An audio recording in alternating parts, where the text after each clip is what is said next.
dog can be trained at any age. Many years ago, I rescued this Pomeranian out of the shelter. She was 6 years old. This dog did not know her name. She was not housebroken. She knew nothing. She did a lot of winning, but 3 years later, she actually finished her obedience trial championship.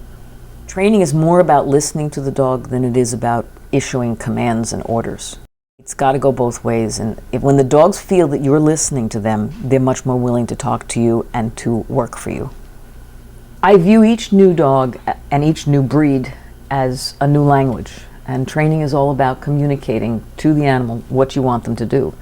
And the fun is trying to communicate to all different breeds, because they have been bred for different purposes and they have different ways of thinking about things. I mean, some of your field dogs are very in tune with hand signals. When I started doing hand signals with the Pomeranian, she had no idea what I was doing. I think she thought I was swatting flies. So it meant nothing to her, so I had to come up with methods to explain to her that the hands had meaning. So each new dog presents a whole new way of training, and that's why I've learned over the years so many different ways to teach the same thing, because I've had to teach it to so many different breeds. My basic philosophy on training is that dogs, not unlike people, learn by trial and error.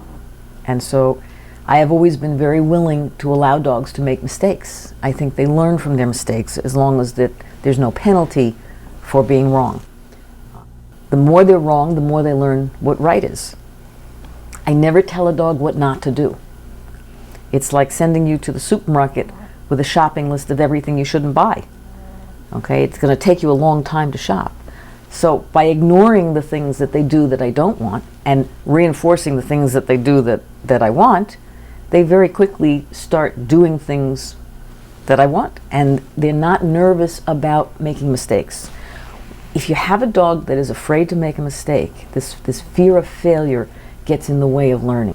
Any kind of training is going to improve the dog's ability to think, interact, and understand what's expected of him. So I don't really care what people teach their dogs to do, but teach them something.